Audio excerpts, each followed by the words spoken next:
Injil Lukas pasal yang ke-5 ayat yang ke-4 dan ayatnya yang ke-5. Lukas, saudara kasih tanda.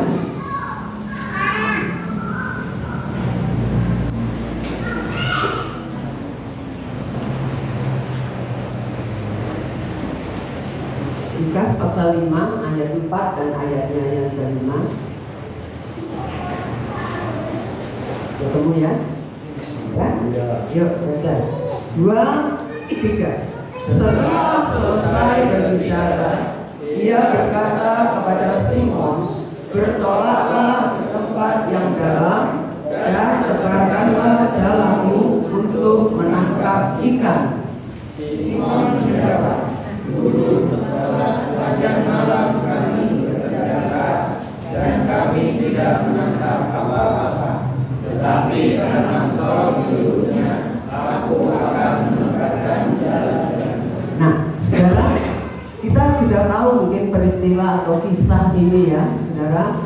Di dalam perjalanan iman kita, saudara, tidak jarang, saudara, bahwa perintah Tuhan itu bertentangan dengan akal sehat kita. Bagi kita perintah Tuhan tampak tidak masuk akal.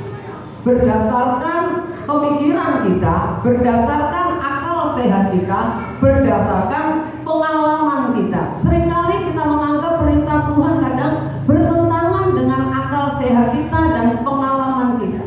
Saya akan memberikan contoh. Misalnya, perintah untuk mengasihi musuh itu bertentangan dengan akal sehat, betul nggak? Ya, bertentangan dengan akal sehat kita, dengan logika kita. Firman Allah mengajar kita untuk tidak membalas kejahatan dengan kejahatan. Itu pun bertentangan dengan logika kita, saudara ya. Saudara, ada seringkali dihimbau berdoalah bagi mereka yang menyakitimu, ya, doakan mereka, berkati mereka, ya.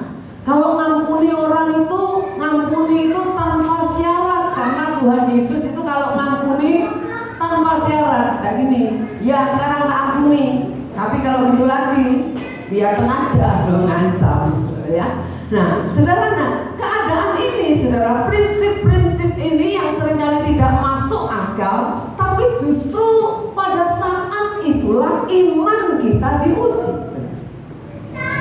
Seringkali kita tidak menyadari bahwa pada saat itulah iman kita justru diuji. Apakah kita taat atau enggak kepada firman? Apakah firman yang selama ini kita pelajari cuma kita dengar dengan telinga kita, atau kita mau belajar untuk melakukannya? Nah, sekarang kita tahu Simon adalah seorang yang profesional, nelayan yang dikatakan profesional, ya saudara. Seorang nelayan yang profesional, dia tahu, dia paham betul kapan waktunya berangkat ke laut atau ke danau, ya. Kalau mereka nangkap di danau Galilea, berangkatnya itu kapan? Biasanya yang saya tahu, yang mudah-mudahan benar, biasanya nelayan-nelayan itu berangkat malam, saudara. Ya, melaut itu malam. Nanti kalau pagi itu udah pulang, ya. Nah, saudara, jadi dia paham betul kapan waktu yang baik untuk menangkap ikan. Dia paham betul itu. Nah, saudara ya. Juga bukan hanya itu, tapi di mana lokasi ikan. Karena saya ini pernah berapa kali ikut mancing di Selat Bali, saudara ya, sama kakak-kakak saya, ya, saudara. Kalau kami berhenti di satu tempat, kadang-kadang ikan di situ itu sejenis gerombol gitu ya. Saya pernah mancing itu sampai rasanya seneng banget, karena gini, baru diulurkan, saudara. Biasanya diajarkan kan, kalau misalnya nggak terlalu laut yang dalam, saudara, lautnya itu biasanya kita diajarin gini, kalau mengulurkan umpan, karena ada batunya ya, batu timah, sampai dasar tarik sedikit. Nah, gitu katanya ya. Itu yang saya diajarkan, tarik sedikit. Jadi jangan di pasir gitu, enggak, tarik sedikit, ya. Nah, ketika kami tiba di satu lokasi,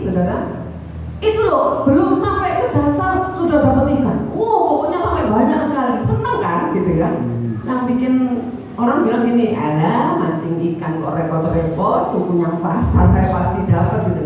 Tapi ada seni tersendiri, saudara, memang beda. Kalau saudara mancing di pasar sama mancing di laut, apa bedanya? Ini loh, itunya yang beda sebenarnya. Ketika umpan itu dimakan oleh ikan, itu bedanya. Apalagi kalau kita narik, dia narik gitu ya. Kalau ikannya gede, itu enggak terlalu gede, segini aja kuat sekali nariknya, bisa enggak kuat kita narik. Nah, saudara, Simon juga tahu di mana lokasi yang strategis, ya, kapan waktunya, di mana lokasi yang banyak ikan, karena dia memang pekerjaannya seorang nelayan. Tetapi kita tahu di dalam kisah ini, saudara, kalau kita baca, dikatakan demikian, pada suatu kali, ayat pertama ya, itu pada suatu kali Yesus berdiri di pantai danau Genesaret, itu Galilea, sedang orang banyak mengerumuni dia hendak mendengarkan firman Allah. Ia melihat dua perahu di tepi pantai, nelayan-nelayannya telah turun dan sedang membasuh jalannya. Ia naik ke dalam salah satu perahu itu, yaitu perahu Simon, dan menyuruh dia supaya menolakkan perahunya sedikit jauh dari pantai. Lalu ia duduk dan mengajar orang banyak dari atas perahu. Nah, saudara, kita melihat kisah ini, kalau saudara tadi baca ayat yang keempat dan ayat yang kelima, ya saudara, setelah selesai berbicara, Tuhan Yesus berkata kepada Simon, bertolaklah ke tempat yang dalam, tebarkan jalamu untuk menangkap ikan. Padahal Simon sudah menepi karena sudah semalaman cari ikan dan gak ada hasil, saudara. Semalaman dia kerja, gak ada hasil. Tentu saja namanya orang, siapapun juga, ya, siapapun juga, apapun pekerjaan saudara, mau jual jamu, mau jual es tong-tong, mau nelayan atau apa saja, mau buka toko, bayangin kalau nggak dapat apa-apa, gimana? Lemes. Hah? Pusing katanya Mon, ya. Artinya kesel pasti gitu ya. Seperti sepi nih. Lah bayangin tuh nelayan dikatakan pulang nggak ada hasil sama sekali, nol potol, saudara ya. Nah, tentu saja wajar kalau orang itu capek, ya. Bukan cuma capek fisik, tapi hatinya juga capek, betul nggak?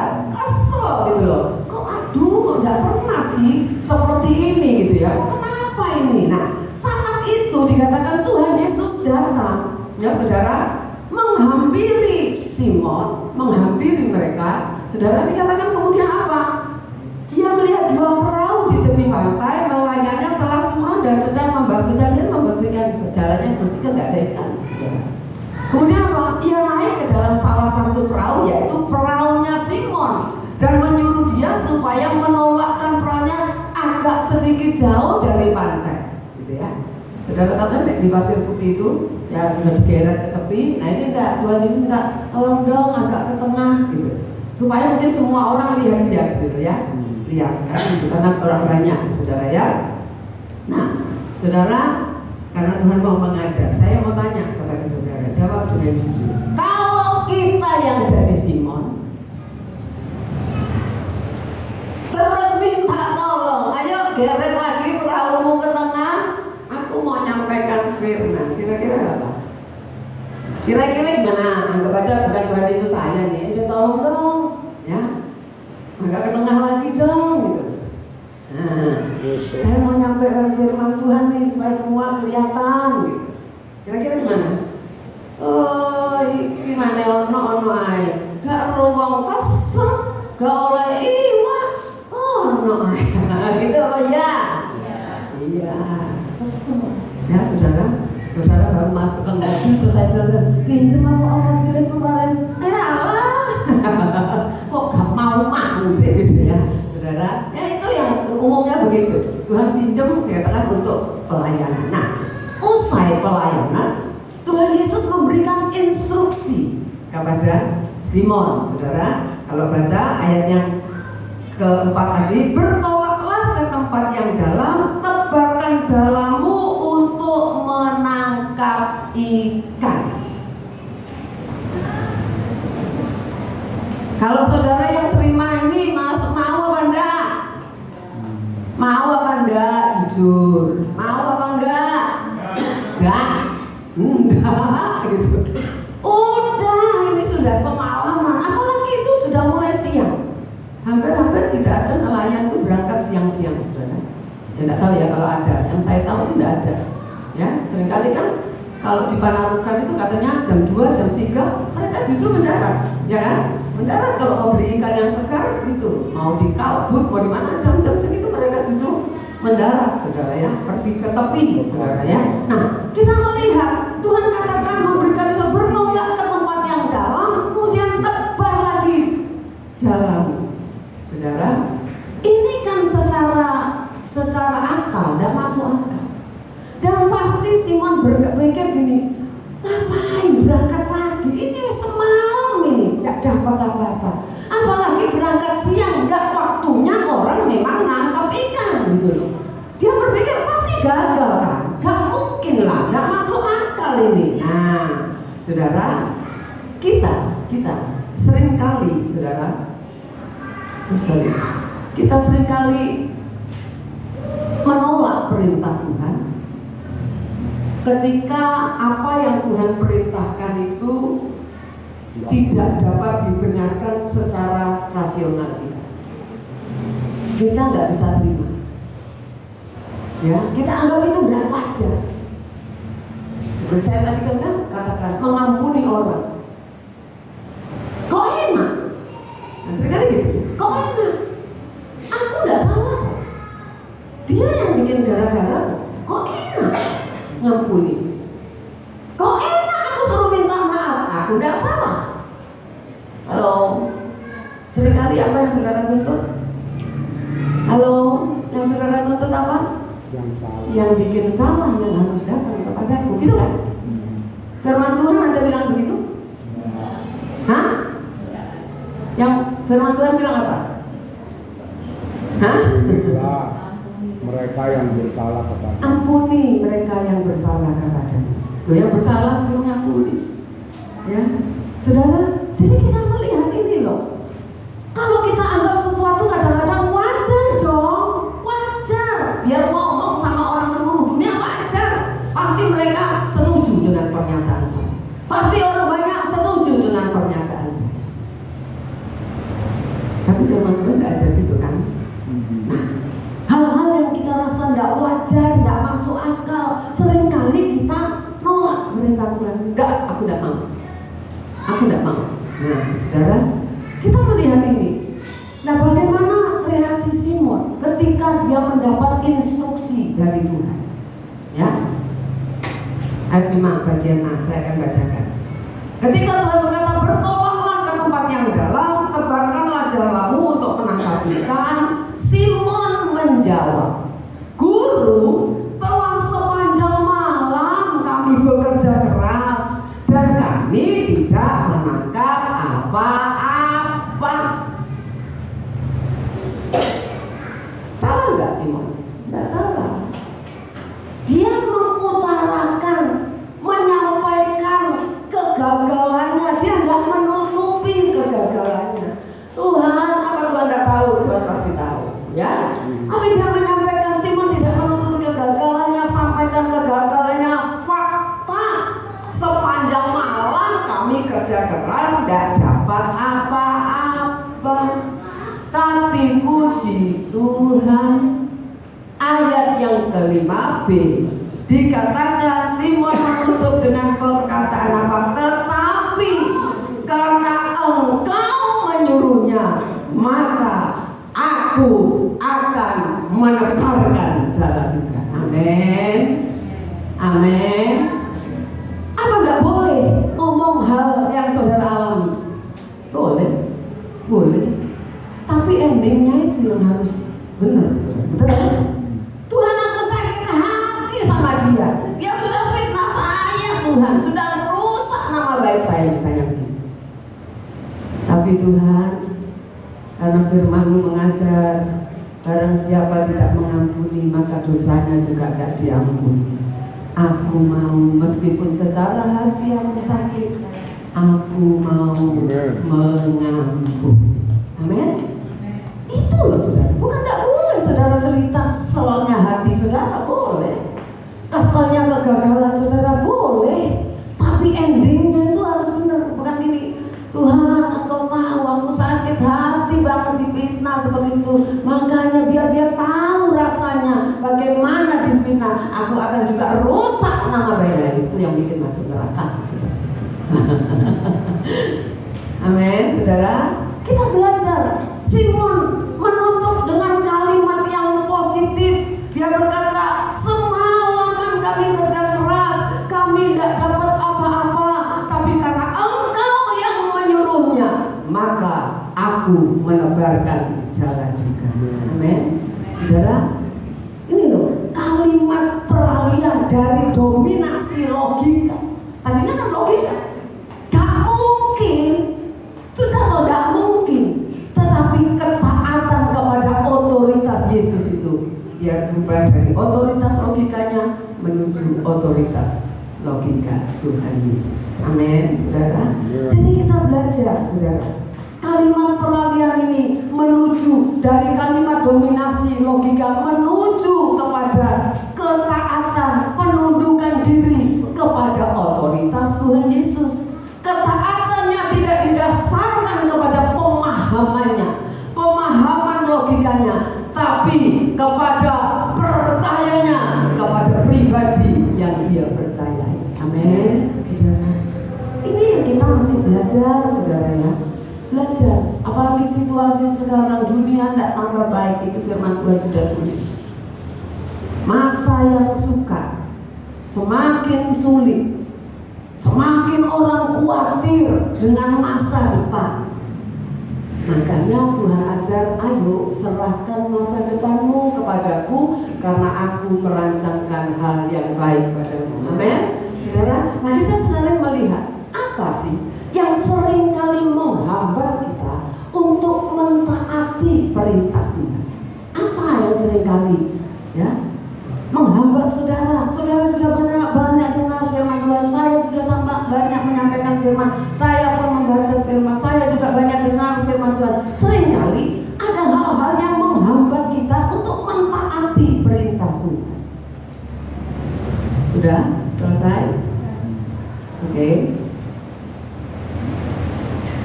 Yang pertama yang menghambat, pengalaman masa lalu yang penuh kegagalan. Kan ada statement berkata, pengalaman adalah guru yang baik. Jadi pengalaman. Akibatnya, saudara, akhirnya pengalaman bisa melebihi firman Tuhan. Ya, pengalaman masa lalu yang penuh kegagalan. Kenapa menghambat, saudara? Kita jadi pesimis. Kita jadi putus asa gitu dengan pengalaman bahwa aku sudah nyoba berbagai cara, aku sudah nyoba tapi gagal. Dan pengalaman masa lalu itu terus nempel di memori kita. Setiap kita mau maju, pengalaman atau memori itu muncul di dalam otak kita, mengingatkan kita kembali, kamu dulu gagal. Saudara masih tahu penemu bom lah? Siapa? Thomas Alva Edison.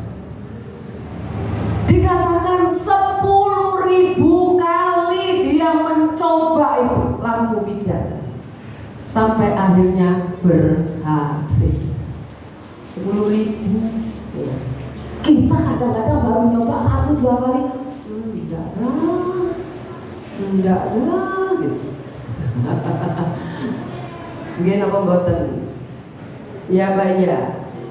Kenapa orang ada broken heart terus tidak mau kawin? Kan banyak ya. Takut terulang. Kenapa? Takut disakiti, saudara. Takut. Gak pacaran wes sudah. Gak kawinan, saudara gitu ya. Saudara, saya punya anak sekolah minggu, kebetulan kami ketemu, saudara, di Ponorogo ya. Itu 2 anak, cewek cowok, sudah umurnya lebih dari Ellen 50. ya, sudah 50-an ya, hampir 50 ya. Saya tanya, kok gak mau kawin? Padahal papa mama itu seringkali kan kepengen ngomong cucu ya. Kepengen padahal ya udah tua, kepengen gendong bayi lagi gitu lah. Yang kepengen itu emak sama engkongnya gitu. Saya tanya, enggak tante, kenapa? Senaan urip dewek, wis kerja tak nikmati dewek, senengku dewek katanya gitu ya. Loh kenapa? Tante tahu nggak? Waktu aku kuliah di Surabaya, dia ceritanya. Teman-temanku itu sudah, bukan kuliah, sudah selesai sudah. Teman-temanku sudah married. Kalau kami kumpul di mall makan bersama, cerita tuh cowok semua, yang cowok ini yang cerita kebetulan yang cowok. Terus apa? Dia bilang enakan gak kawin. Terus gitu ya, wes tukaran tok, katanya gitu ya. Sing satunya lagi cerai, katanya gitu. Aku mau cerai. Gitu. Terjadi rupanya jadi dia tidak pernah pacaran. Rupanya pengalaman orang itu menghantui dia untuk berumah tangga sampai hari ini tidak harus. Sampai hari ini anaknya orang kaya, lumayan kaya, bukan kaya raya, lumayan kaya. Tapi loro-loro gak kawin. Alasannya gitu. Apa? Takut. Lihat kegagalan orang itu membuat dia pesimis untuk menikah. Nah, makanya kalau pacaran atau punya pacar, doanya harus begini. Siapapun, ya, atau baru naksir atau apa, siapapun, saya kasih resep yang manjur. Ya, yang remaja, jangan sudah yang kawin, jangan tanya, jangan, ya, bertanya gini, yang belum loh ya, yang belum. Tuhan, ini jodohku apa bukan? Itu tanya. Setiap hari kalau saudara doa ngomong gitu, ini jodohku apa bukan? Entah itu cowok, entah itu cewek. Kalau bukan, putusin Tuhan, supaya kami tidak masuk pernikahan.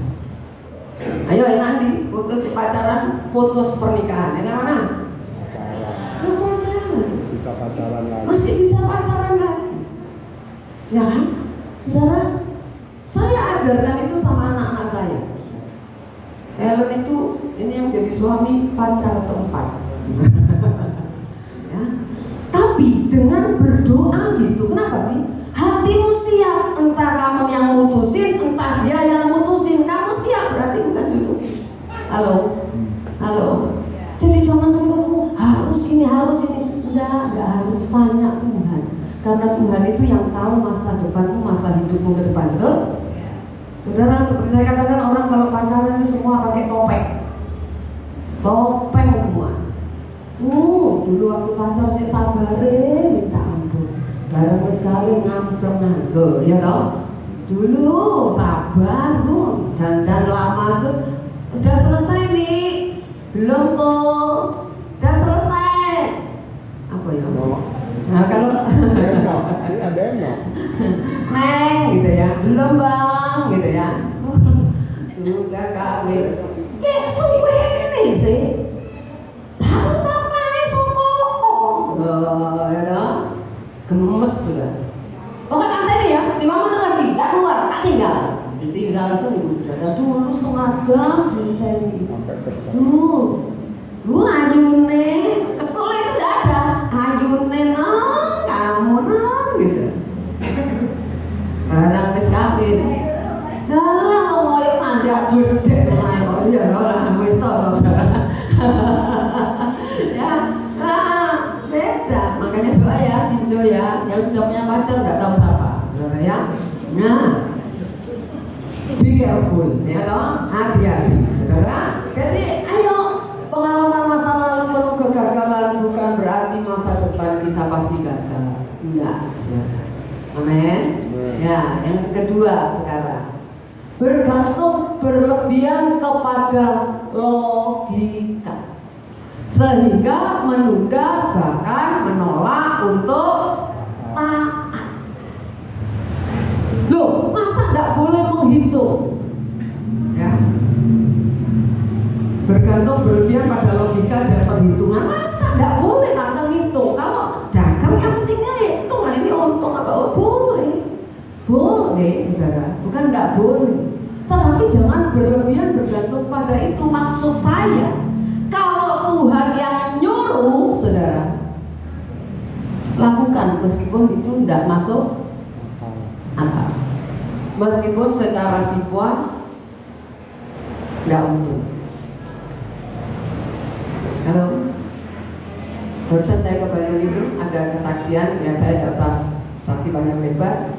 Katanya ini pendeta suami istri disuruh doain. Saudara tahu kan ada orang yang sayang anjing sampai diprosesi seperti manusia. Pernah lihat?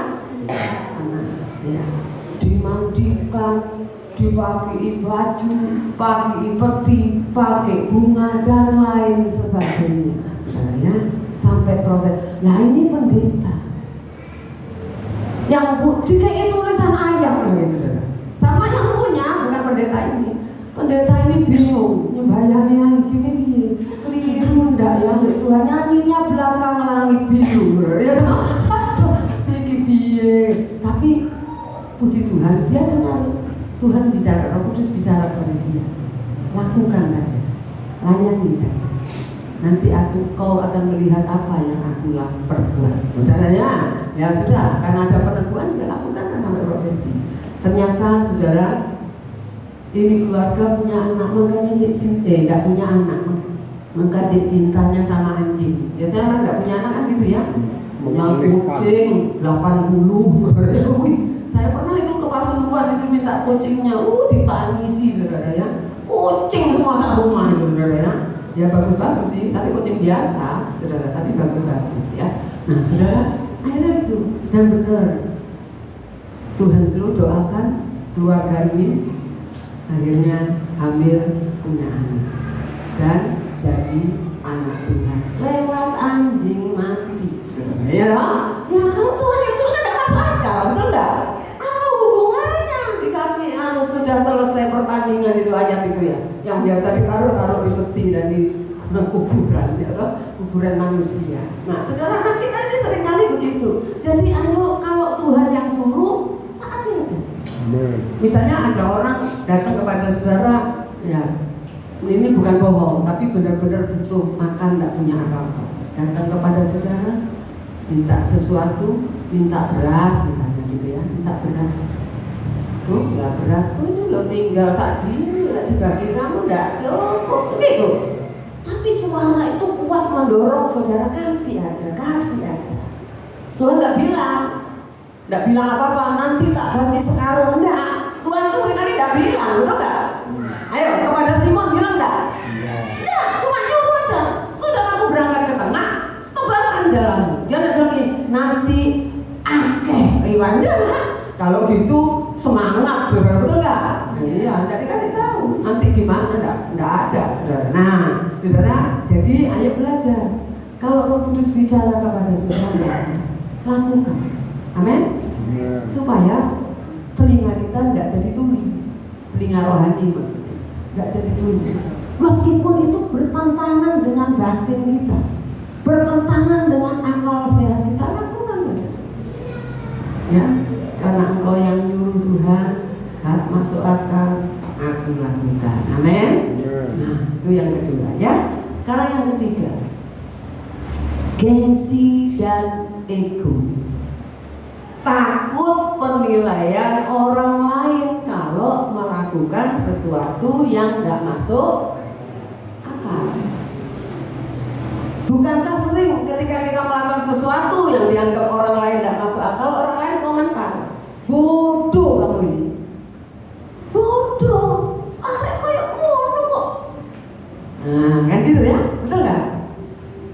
Arek kayak gitu kok bu aku nih, arek kayak gitu kok tidak kok balas, bodoh kamu ini. Coba tanya, lah bodoh. Saudara, gengsi kan dibilang bodoh. Gengsi kan, ego kita, waduh iya ya. Orang lain menilai kita ini bodoh, saudara. Nah, jadi kita melihat, saudara, rupanya dalam kita melakukan apa yang Tuhan perintahkan seringkali terhambat. Jadi yang menghambat itu siapa? Kan tulis nggak ya? Tidak ada. Jadi yang menghambat ketaatan justru ada di dalam diri kita masing-masing. Jangan bilang, aku sih tadinya mau taat, tapi koncoku ini ngomong gak usah. Saudara, Tuhan tidak lihat siapa yang mempengaruhi saudara, tapi yang Tuhan lihat itu keputusan dari diri saudara sendiri. Amin. Amin. Jangan bilang iblis, jangan bilang koncoku, temanku sak gereja, tetanggaku, siapa, nah, pendeta itulah mana. Nggak, no. Karena keputusan itu ada di dalam diri kita. Saudara mau iya atau tidak, itu keputusan kita, bukan keputusan orang lain. Amin. Amin. Ya. Kita yang harus tahu itu, saudara. Jadi 3 penyebab yang menjadi penghambat adalah ketaatan itu terhambat karena ada di dalam diri kita penolakan, penundaan. Ya, saudara, kita harus hati-hati. Nah, apa ini? Kenapa ini? Tunggu, kayaknya bukan. Oh, bukannya saya. Kenapa kok saya cuma sepotong?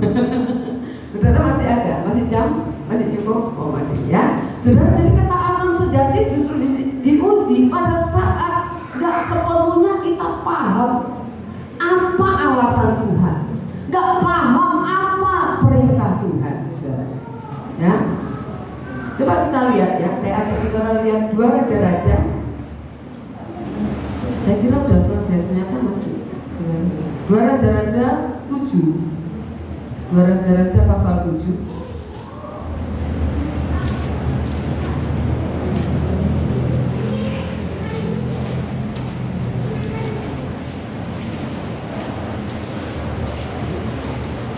Raja-Raja pasal 7 ayat 1.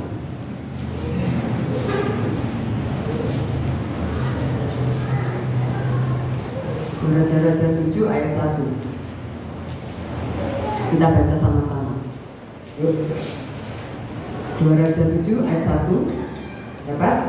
Yuk, 2, 3. Lalu berkatalah Elisa, dengarlah firman Tuhan. Beginilah firman Tuhan, besok kira-kira waktu ini sesukat tepung yang terbaik akan berharga sesikal, dan 2 sukat jelai yang akan berharga sesikal di pintu gerbang Samaria. Nah, kalau saudara baca kisah ini, waktu itu Samaria dikepung oleh tentara Aram, saudara, sehingga terjadi kelaparan.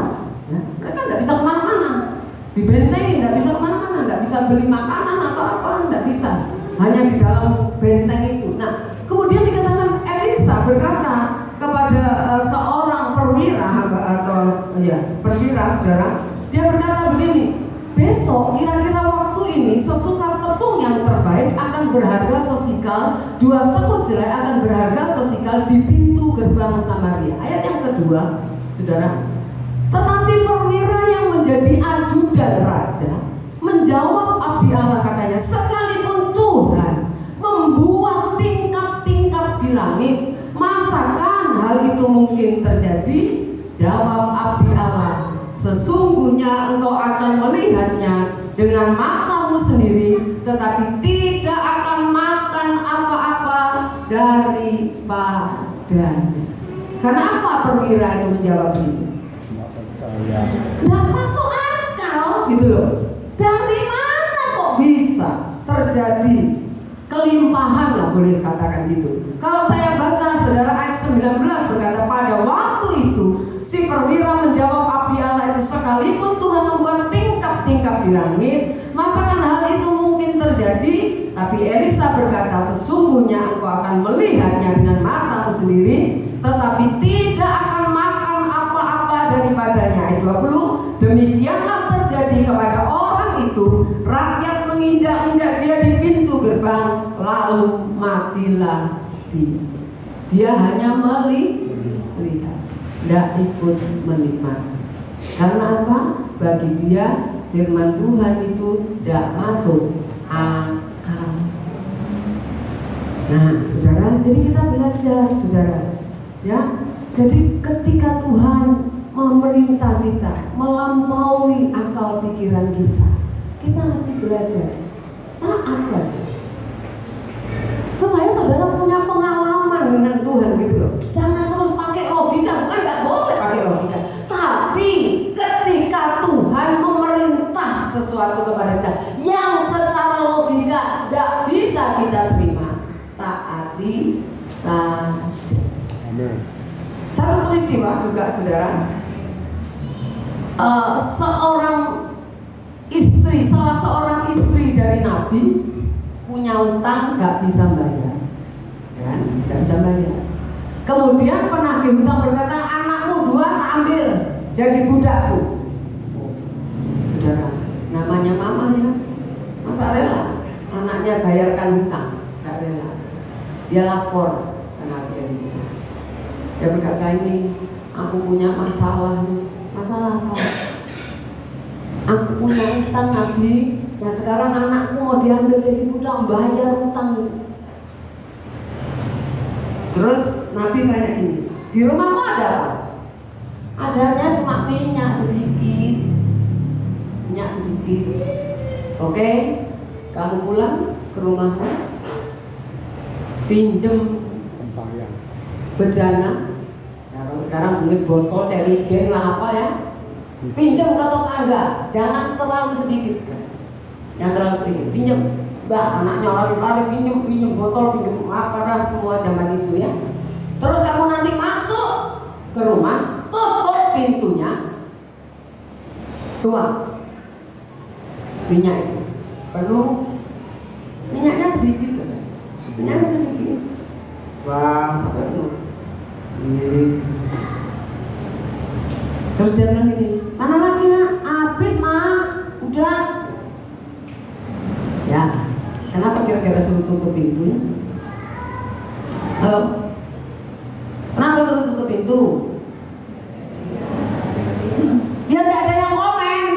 Betul gak? Halo? Kalau ada tetangganya yang masuk, kira-kira ngomong apa? Atau saudara yang masuk? Ngapain? Dari mana? Kan dia gak dengar perkataan Elisa itu, tetangganya. Ya kan? Pinjem tempat wes pokoknya lah, botolku tak balik no gitu ya bahasa sekarang. Nah, minyak cuma cangkir kecil saja, apalagi kalau cangkirnya cangkir perjamuan enggak lah, cangkir anggur mungkin ya, kecil kan, remason. Nah kalau ada yang lihat, kalau saudara lihat, ada orang nuang itu, kira-kira saudara anggap apa? Ya, nggak beres ini, kan gitu ya. Jadi rupanya kadang-kadang saudara kalau diperintah Tuhan, biar ada orang ngomong gak usah, ayo ngomong, jangan dengerin. Kita kan seringkali dengerin orang, sehingga firman Tuhan kita gak denger, orang ngomong yang kita dengar. Ya iya, iya seringkali gitu. Ada orang mau kasih banyak, wah kene, enggak, kuek. Oh iya tak? Ya wes suruh. Nah, ya. Jujur loh, kalau saudara ditarik RT sumbangan, saudara lihat yang paling besar apa yang paling kecil? Ya kan? Iya. Itu memang manusia. Makanya Tuhan itu ngajari belajar firman Tuhan. Kalau Tuhan diam aja saudara ngasih kecil ya nggak apa-apa. Tapi kalau Tuhan suruh tambahin, masuk tak mulu terus misalnya, ayo tambahin saudara.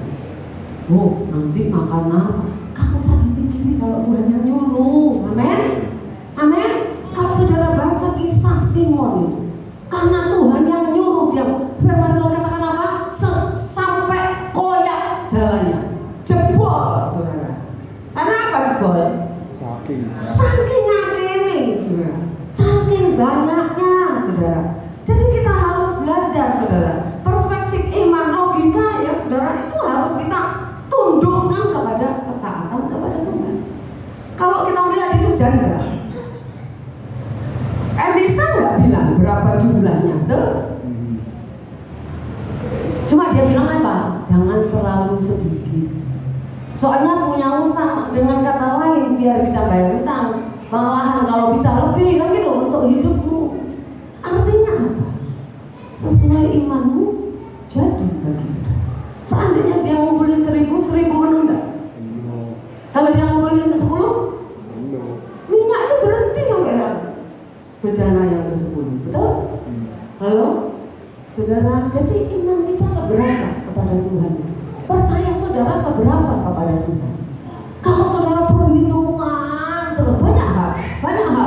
mau datang kebaktian perhitungan, mau ngasih perhitungan, semua dihitung detail, saudara.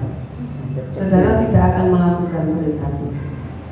Tuhan tidak nyuruh orang kaya memberi, kan? Siapapun diajar untuk memberi, berilah, maka kamu akan diberi. Seperti saya bilang, tangan kita kalau mau menerima harus bagaimana? Gini atau gini? Yang mana? Yang gini atau yang gini? Yang terbuka, saudara. Kalau gini mau dikei kacang ya tidak bisa, enggak? Jatuh semua. Mau dikei duit juga tidak bisa. Mau dikei apa saja tidak bisa. Mesti saudara buka ini. Dengan kata lain apa? Harus ada yang saudara lepaskan, baru saudara akan terima. Amin? Ya, saudara. Jadi ayo, jangan sampai keadaan dunia yang semakin sulit membuat saudara semakin begini. Tambah seret, tambah tidak ada berkah. Saudara, janji Tuhan itu ya dan amin. Kalau saudara baca Simon terima berkat, terima. Kalau saudara baca dia manggil perahu yang lain, ayo, wah kayak ayo. Saudara baca itu, gak dimakan sendiri enggak? Halo, saudara, kalau saudara punya bisnis, ya saudara juga harus lihat anak buahmu. Kalau bisnismu maju, anak buahmu juga harus ditambah sejahteranya. Amin. Ya, saudara, apapun yang kita lakukan, tidak akan apa? Rugi, saudara, ya. Jadi titik balik yang mengubah status hidup dari nelayan menjadi penjala manusia. Yuk, saudara, kalau Tuhan yang suruh, jangan